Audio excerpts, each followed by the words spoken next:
Hi, mommies. This is Tanya, Noor's mom.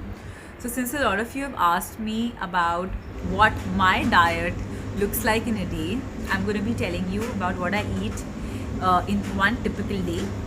Please note this is not a diet chart or a nutrition chart to lose weight postpartum. In this video, I'm just talking about what I eat, right? So, in the morning when I wake up, I start my day with some raw garlic. So I have raw garlic on an empty stomach. I have it with water.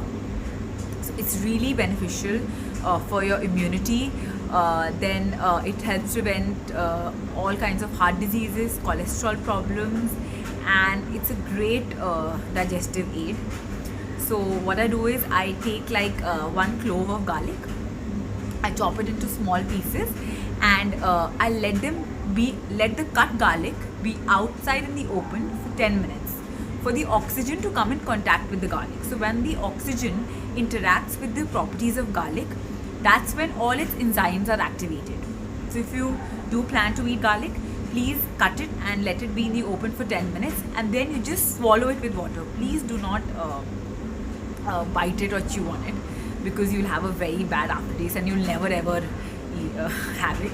So that's what I have. And in case you also start, please know that your body will take at least a week to get adjusted to garlic. Initially you'll have really smelly burps, and you might have acidity, or your mouth might smell, but within a week's time your body will get adjusted. So next I drink amla juice and aloe vera juice. So I have mentioned about this earlier. So I use the brand Kapiva. So I have like this much amount of amla juice and similar amount aloe vera. I mix it together and I have it. So I do not drink any tea or coffee. I am only a green tea person. But my mornings do not start with any kind of caffeine. It's just garlic followed by my amla and aloe vera juice. After that, I drink 1 liter of water. So after that, I work out. So if you are a person who cannot work out without eating, you can have a handful of nuts, but I don't eat anything. After my workout, I eat a bowl, like a big bowl full of papaya. It is usually one whole small papaya or half a big papaya. After that, I eat a spoon of soaked methi seeds that I had mentioned about earlier for hair. Then around 12 o'clock, I drink my beetroot veggie juice, which has spinach, beetroot, carrot, amla, raw haldi. So I have a big glass of that, so that's very filling. After that, in case I'm hungry in between, I have a handful of nuts. My favorite nuts are either pistachios or almonds, but since winters are here, I also gorge on peanuts and roasted cashew nuts.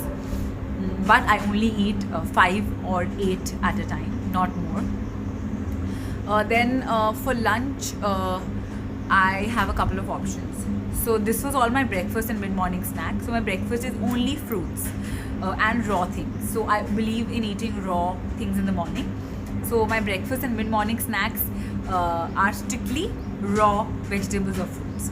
Now when lunch comes, I am not a very big lunch eater, as I told you earlier, because I like to remain light during the day. I don't like that heavy feeling.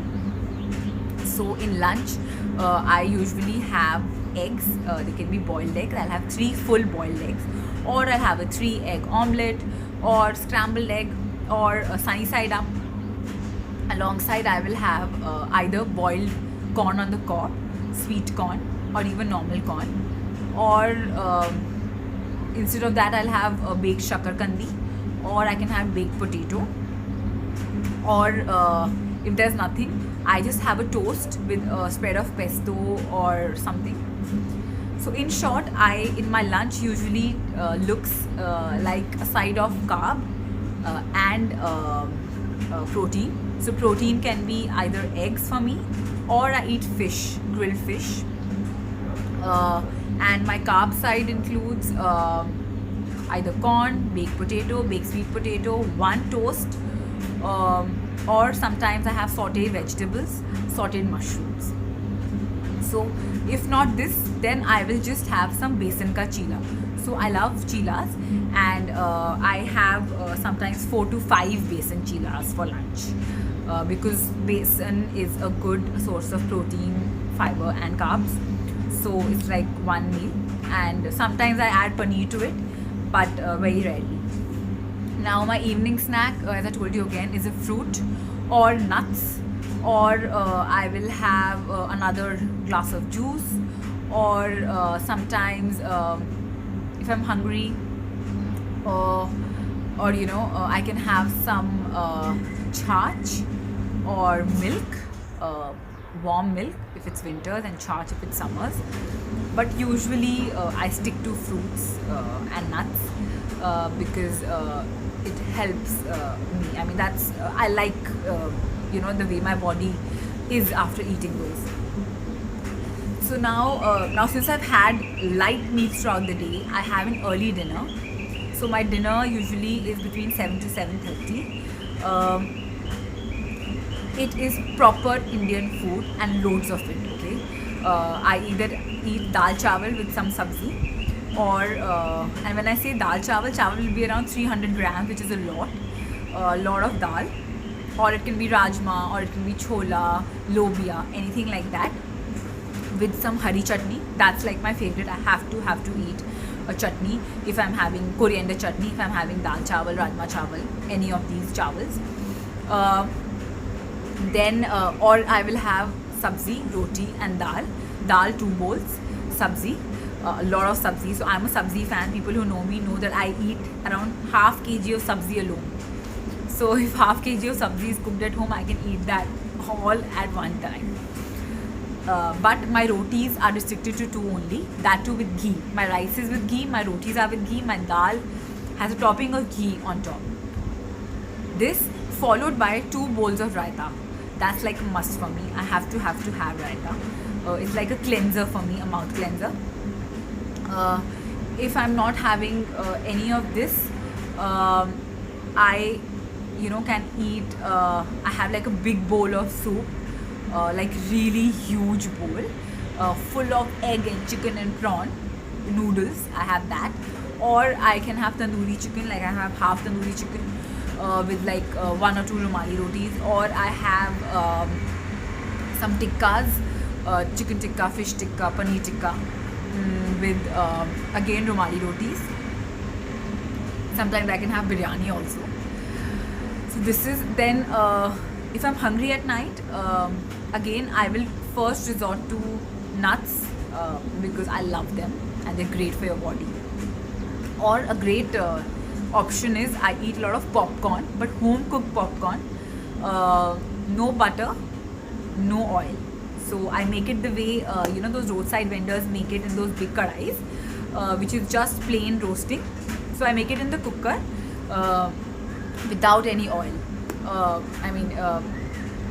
It might sound weird, but you just have to stand near the cooker and ensure it doesn't get burnt.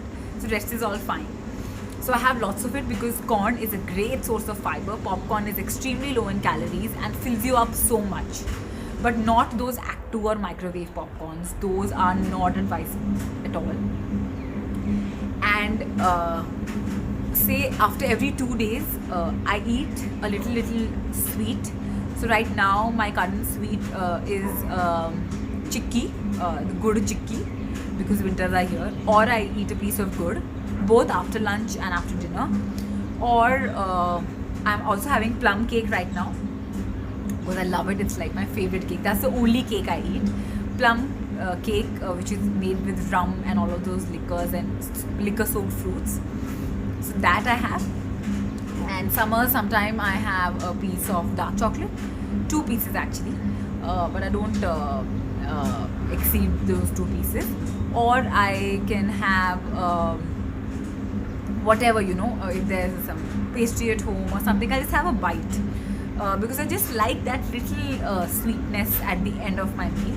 It can be a toffee, it can be hot chocolate, whatever it is. I do have a little meetha, but really tiny piece. And I ensure that I keep all my food during the day within my calorie limit. So right now, since I am trying to lose weight, I'm on a calorie cutting phase. So when I'm on a calorie cutting phase, my calories are around 1500. But once I reach my goal weight, I will move on to a calorie maintenance phase. So there I eat around 1800 calories. So, once you reach there, you don't put on so easily. But just to get it off is a challenge. So hence I'm restricting it. But yeah, I eat everything. I just don't eat lunch like normal people do, which is roti, sabzi, dal, chawal. But it's not that I've never had them. Situations where I have to eat them, say I'm out for a function or at someone's house, and that's the only option. I do eat, but I just stick to one roti and very little dal and sabzi, because the problem is not my liking or that it's calorie laden. It's just that I feel heavy eating all those Indian masalas, which is why I avoid having Indian food in the afternoon time. So yes, that's about it, and that's what I do. I load up on fruits whenever possible. If I'm going out, it's winters, I can treat myself to chaat. I love chaat. Then I treat myself to sweets, chikki. I love it. And I can have a piece of cake. So I give in to my cravings whenever and as and when I have them, but I keep them in moderation. I don't have them every day. I'll have them like once a week, once in 10 days, even if I'm exceeding my calorie budget. But I do give it to them so that I don't end up eating like a big piece one day. One last thing, I don't believe in cheat days. I don't believe that I have worked out or I have eaten clean for 5 days, so on the 6th day I'm going to go and just eat everything I like. No, that doesn't work. What I believe in is an 80-20 rule. Every day of my life I eat 80% healthy and 20% of something which I like. So this 20% includes my chikki or chocolate or toast or extra chawal or anything of that sorts, I'll put sont on my raita, like loads and loads of sont. It's not that there are no calories in it, it's laden with good. So yeah, so whatever I eat, I ensure 20% in the day is something which I like and which is classified to be a treat food. So it can be a chocolate, toffee, or anything, a biscuit, whatever I'm feeling like that day. So that way, every day I can control what I eat and also eat what I like, instead of just torturing myself the entire week. So this is what I eat in a day. Please let me know if you have any questions, and I will share a detailed diet plan that you can follow postpartum for you to lose weight. Thank you. Have a nice day. Bye bye.